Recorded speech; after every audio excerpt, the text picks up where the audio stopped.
ظہر کی نماز کا ثبوت اور ظہر کے فرائض اور سنتیں پڑھنے کا طریقہ قرآن کریم فرقان حمید میں اللہ رب العزت نے سورۃ طٰہٰ کی آیت نمبر 130 میں ارشاد فرمایا، فاصبر علی ما یقولون وسبح بحمد ربک قبل طلوع الشمس وقبل غروبها ومن آناء اللیل فسبح واطراف النہار لعلک ترضی۔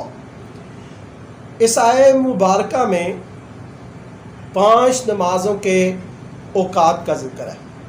حضرت عبداللہ ابن عباس نے فرمایا کہ قبل غروبہا سے یہ ظہر اور عصر کا وقت مراد ہے، اور اسی طرح اسی آیت میں دوسری جگہ اطراف النہار یعنی دن کے حصوں میں آپ اللہ کی تسبیح کریں تو اس سے مراد بھی ظہر اور عصر کی نمازیں ہیں۔ تو اس آیت کریمہ سے ظہر کی نماز کا ثبوت مل گیا۔ اسی طرح دوسری جگہ قرآن کریم سورۃ الروم اللہ رب العزت نے سورۃ الروم کی آیت نمبر 18 میں ارشاد فرمایا، وَلَهُ الْحَمْدُ فِي السَّمَاوَاتِ وَالْأَرْضِ وَعَشِيًّا وَحِينَ تُظْهِرُونَ۔ اسی کی حمد کرتی ہیں جو کچھ آسمانوں میں ہے اور زمینوں میں، اور پچھلے پیر اس سے مراد عصر کا وقت ہے، وَحِينَ تُظْهِرُونَ اور دوپہر کے وقت اس سے مراد ظہر کا وقت ہے۔ حضرت عبداللہ ابن عباس نے فرمایا وَحِينَ تُظْهِرُونَ سے مراد ظہر کا وقت ہے۔ اب ان دونوں آیات کریمہ سے ظہر کا وقت ثابت ہو گیا۔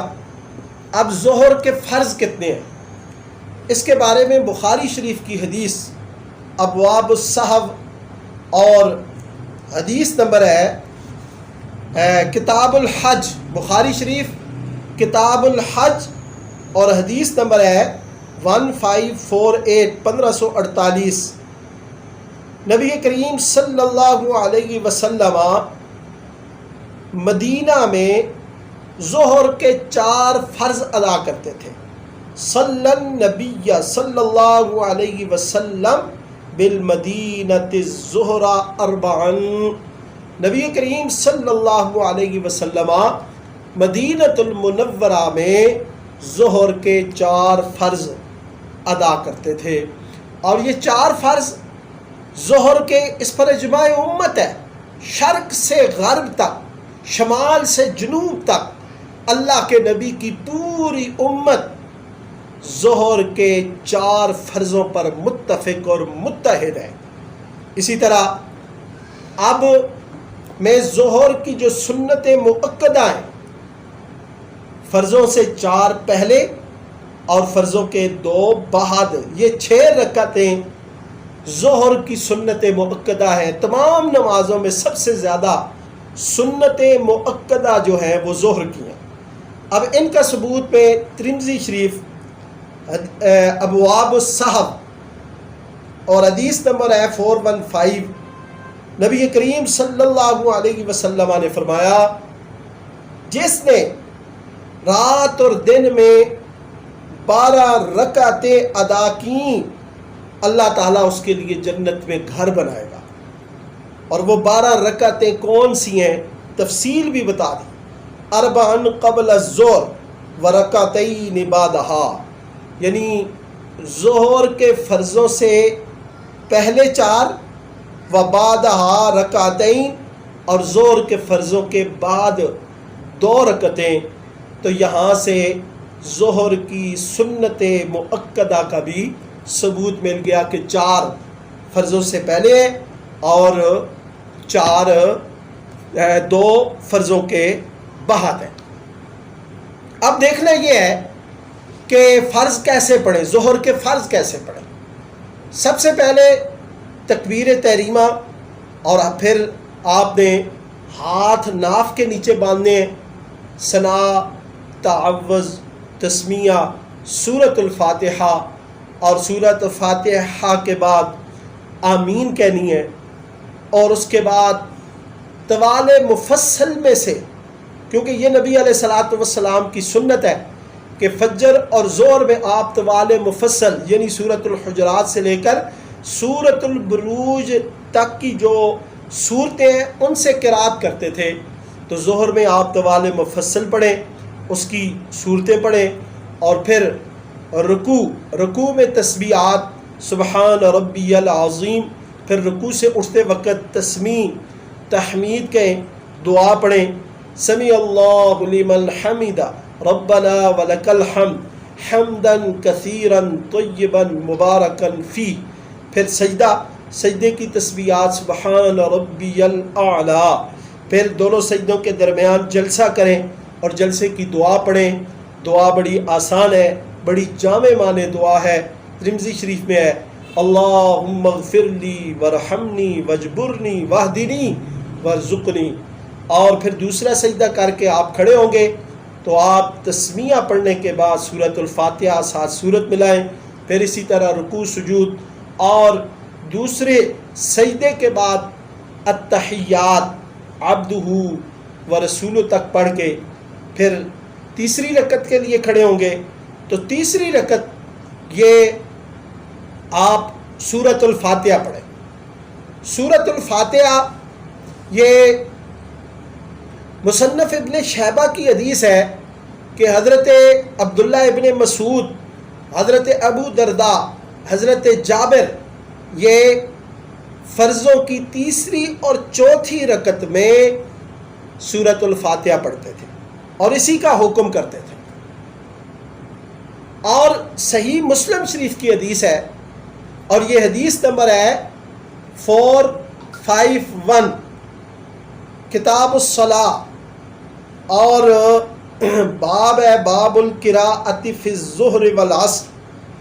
اس حدیث مبارکہ میں ہے کہ نبی علیہ الصلوۃ والسلام ظہر کی پہلی 2 رکعتوں میں جتنی تلاوت کرتے تھے تیسری اور چوتھی رکعت میں ان پہلی 2 رکعتوں کے برابر نہیں کرتے تھے، بلکہ نصفین یعنی آدھی. اگر پہلی 2 رکعتوں میں 30 آیتیں پڑھیں تو تیسری اور چوتھی میں 15 آیات کی تلاوت کرتے تھے. اب علم فقہا نے تطبیق دی ہے، فقہا نے یہ لکھا کہ اگر کوئی شخص جان بوجھ کر یا غلطی سے بھی تیسری چوتھی رکعت میں سورۃ الفاتحہ کے ساتھ سورت ملا لے تو بھی اس پر سجدہ سہو نہیں آتا. اگر نہ پڑھے تو بھی مصنف ابن شیبہ، حضرت عبداللہ ابن مسعود، حضرت ابو درداء، حضرت جابر کی روایت، مصنف ابن شیبہ کی روایت کہ اس میں وہ صرف سورۃ الفاتحہ پڑھتے تھے. تو اس سے یہ ثابت ہوا کہ اگر کوئی سورۃ الفاتحہ پڑھ لے اور ساتھ سورت نہ ملائے تو بھی اس کی تیسری چوتھی رکعت صحیح ہے. لیکن اگر کوئی سورۃ الفاتحہ کے ساتھ سورت بھی ملا لے تو یہ بھی حدیث مبارکہ سے ثابت ہے. اور اس میں فتاوی عالمگیری، اور یہ فتاوی عالمگیری صفحہ نمبر 126، اس میں سجود السہو، باب سجود السہو کتاب الصلاۃ، اس میں یہ مسئلہ لکھا ہوا ہے کہ اگر کوئی شخص تیسری اور چوتھی رکعات فرائض میں سورۃ الفاتحہ کے بعد سورت میں لا لے تو اس پر سجدہ سہو لازم نہیں آتا. یہ ہے فقہا کی کمال کی تطبیق کہ کیونکہ سورۃ الفاتحہ کے بعد سورت میں لانا اس کا بھی جواز موجود ہے، اور نہ پڑھنا سورۃ الفاتحہ کے بعد سورت نہ ملانا اس کا بھی جواز موجود ہے. تو اس طرح دونوں ان چیزوں کو تطبیق دے کر فقہا نے یہ واضح کر دیا کہ اگر کوئی شخص پڑھے تو بھی درست ہے، اگر نہ پڑھے تو بھی اس کا ثبوت موجود ہے، تاہم پڑھنے سے سجدہ سہو لازم نہیں آتا. اب سنتیں کیسے پڑھیں؟ سنتیں پڑھنے کا بالکل آسان طریقہ ہے.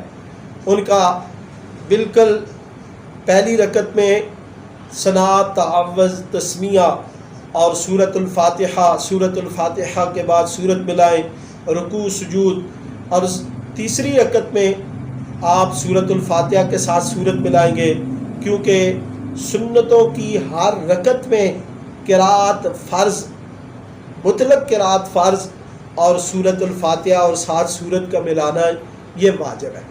اسی طرح دوسری رکعت میں جب آپ التحیات بیٹھیں تو عبدو و رسول تک پڑھیں، اور تیسری رکعت کے لیے اٹھیں تو آپ تسمیہ پڑھ کر سورۃ الفاتحہ شروع کریں، اور اسی طرح پھر رکوع سجود کے بعد آپ چوتھی رکعت کے لیے اٹھیں گے تو آپ نے پھر سورۃ الفاتحہ اور ساتھ سورت ملا کر پھر آپ نے رکوع سجود کے بعد جو ہے وہ التحیات اور ساتھ دعا، اور دعا کے بعد درود شریف، اور درود شریف کے بعد دعا پڑھ کر آپ نے دائیں اور بائیں سلام پھیر دینا ہے، السلام علیکم ورحمۃ اللہ، السلام علیکم ورحمۃ اللہ۔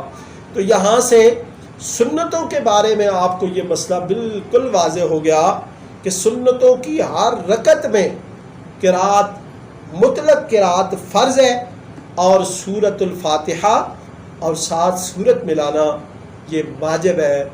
اللہ تعالی ہمیں ان فقہی مسائل، ان احکام فقہی مسائل پر عمل کرنے اور ان کو صحیح طریقہ سے سیکھنے اور صحیح طریقہ سے نماز پڑھنے کی توفیق عطا فرمائے۔ سبحانک اللہم و بحمدک، اشہد ان لا الہ الا انت، واستغفرک واتوب الیک۔